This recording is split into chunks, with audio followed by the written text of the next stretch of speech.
Assalamualaikum warahmatullahi wabarakatuh. Kami dari kelompok 6 ingin menyampaikan materi pengantar ilmu politik untuk mata kuliah ilmu politik.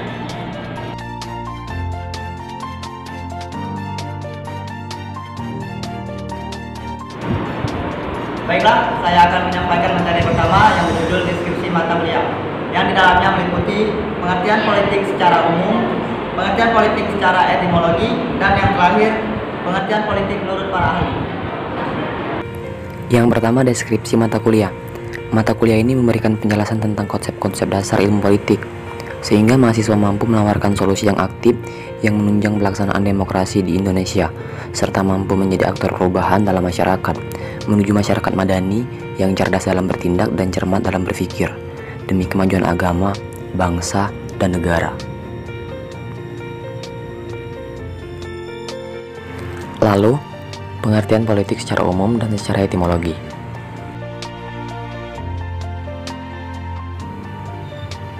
Secara umum, politik diartikan suatu proses pembentukan dalam pembagian kekuasaan dalam masyarakat, di mana wujudnya adalah proses pembuatan keputusan, khususnya dalam sebuah negara. Sedangkan menurut etimologi, dalam bahasa Yunani politik diartikan polis, yang artinya adalah negara kota. Dalam bahasa Arabnya disebut siasa atau siasat.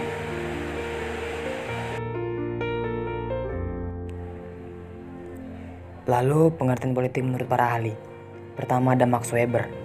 Ia mengatakan sarana perjuangan untuk bersama-sama melaksanakan politik atau perjuangan untuk mempengaruhi pendistribusian kekuasaan, baik di antara negara-negara maupun di antara hukum dalam suatu negara.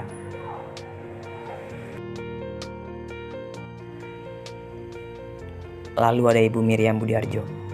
Ia mengatakan politik itu berbagai kegiatan dari suatu sistem atau negara yang menyangkut proses menentukan tujuan-tujuan dari sistem dan melaksanakan tujuan-tujuan tersebut. Kesimpulannya, politik adalah suatu cabang ilmu yang dapat berdiri sendiri.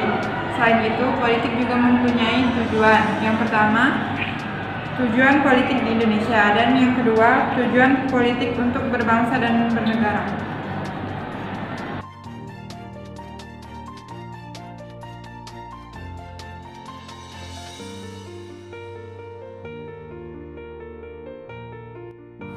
Kesimpulannya, ilmu politik adalah suatu cabang ilmu pengetahuan yang berdiri sendiri. Walaupun begitu, ilmu politik juga dilihat sebagai suatu seni. Selain itu, ilmu politik memiliki tujuan. Tujuan ilmu politik untuk mengupayakan agar kekuasaan di masyarakat dan pemerintahan dapat diperoleh, dikelola, dan diterapkan sesuai dengan norma hukum yang berlaku. Dan yang kedua, untuk mengupayakan agar kekuasaan yang ada di masyarakat dan pemerintahan sesuai dengan kerangka mempertahankan prinsip Negara Kesatuan Republik Indonesia.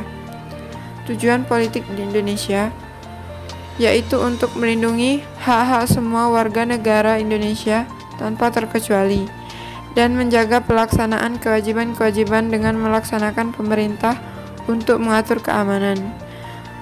Dan yang kedua, untuk memastikan terlaksananya sistem pendidikan demi memajukan bangsa dan negara. Lalu yang terakhir, untuk menjaga keamanan dan perdamaian serta kehidupan sosial yang seimbang, baik dalam negeri maupun luar negeri.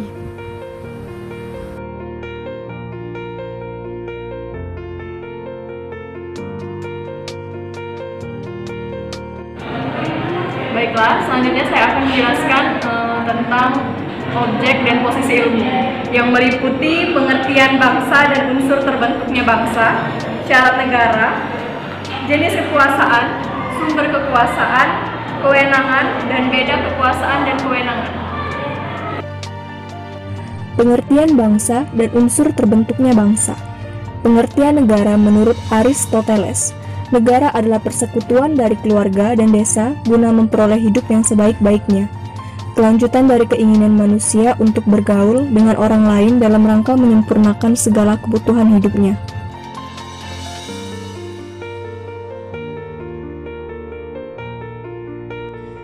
Syarat negara meliputi 4 hal. Yang pertama adanya wilayah, kedua adanya pemerintahan, ketiga adanya rakyat, dan keempat adanya pengakuan. Bentuk dan sistem pemerintahan. Bentuk negara terbagi menjadi dua, yaitu bentuk negara kerajaan dan bentuk negara republik. Bentuk negara kerajaan dipimpin oleh seorang raja atau ratu. Jalannya roda pemerintahan diserahkan pada Perdana Menteri yang mengepalai kabinet. Bentuk negara republik dipimpin oleh seorang presiden, dipilih oleh badan tertentu secara konstitutif dan legislatif, atau dipilih langsung oleh rakyat di pemilihan umum. Presiden sebagai kepala negara juga sebagai kepala pemerintahan. Yang selanjutnya adalah sistem pemerintahan. Sistem pemerintahan terbagi menjadi dua, sistem pemerintahan presidensial dan sistem pemerintahan parlementer.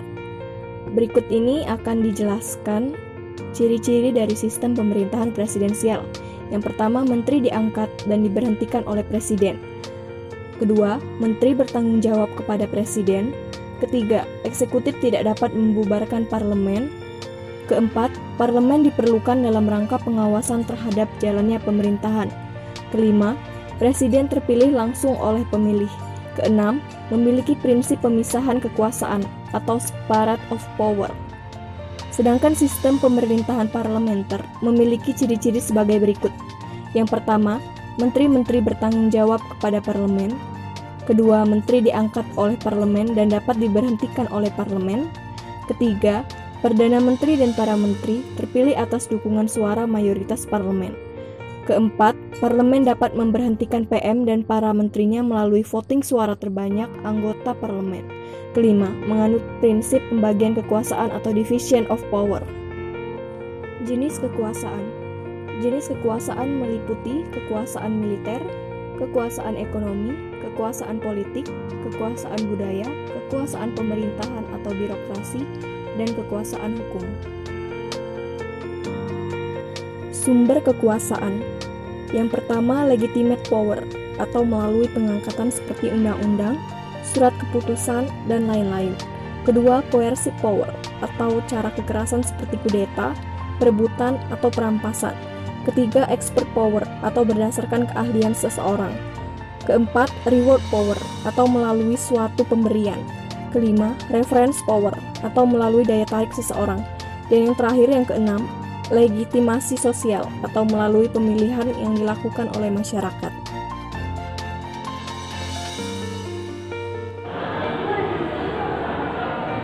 Baiklah, selanjutnya saya akan menjelaskan mengenai politik sebagai ilmu. Politik sebagai ilmu. Setiap ilmu sudah pasti pengetahuan, tetapi setiap pengetahuan belum tentu ilmu. Untuk menjadi sebuah ilmu, pengetahuan harus memiliki objek material. Jadi, intinya politik sebagai ilmu mencakup ontologi, epistemologi, dan aksiologi. Berbicara ontologi. Ontologi mengenai hakikat tentang sesuatu dengan melakukan kajian tentang sifat dan realita, mengenai ada dan apa.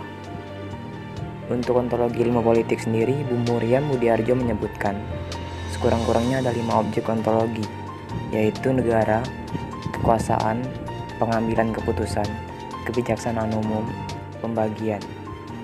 Sedangkan epistemologi itu berbicara bagaimana sesuatu datang dan bagaimana kita mengetahuinya. Secara sederhana, epistemologi berarti bagaimana suatu itu dibangun. Dalam dunia politik, epistemologi ilmu ini diterjemahkan ke dalam konsep, pendekatan, teori, serta paradigma dari kajian politik itu sendiri. Lalu yang terakhir, aksiologi. Aksiologi adalah penerapan pengetahuan. Jadi dibahas mulai dari klasifikasinya, kemudian dengan melihat tujuan pengetahuan itu sendiri, akhirnya dilihat perkembangannya. Dalam ilmu politik, aksiologi ilmu ini seperti lahirnya pembahasan mengenai sistem politik, partai politik, sistem pemilu, lalu demokrasi, lembaga negara, dan lain-lain.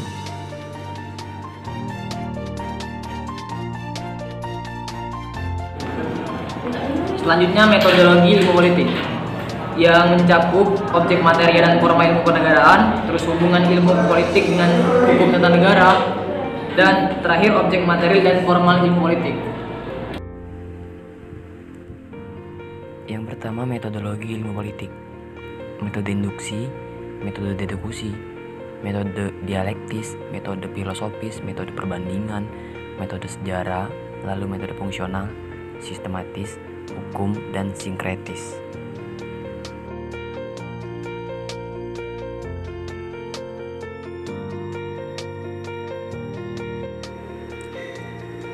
Objek materia dan forma ilmu politik.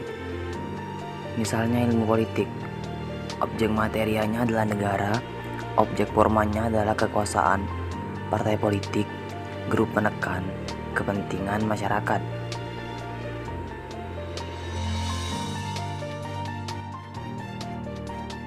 Hubungannya adalah sudut pandang ilmu hukum tata negara melihat aturan atau kaidah dalil-dalil hukum yang berkaitan dengan lembaga-lembaga negara.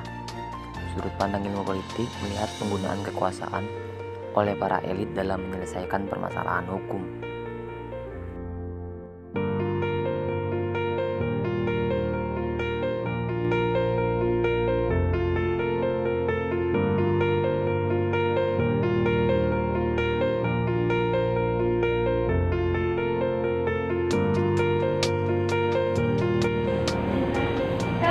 Saya Anggi Cahaya dari kelas jurnalistik C.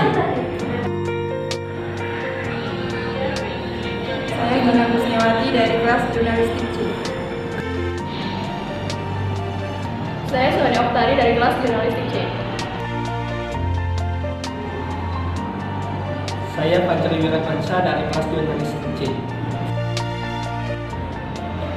Saya Muhammad Firdaus dari kelas jurnalistik C.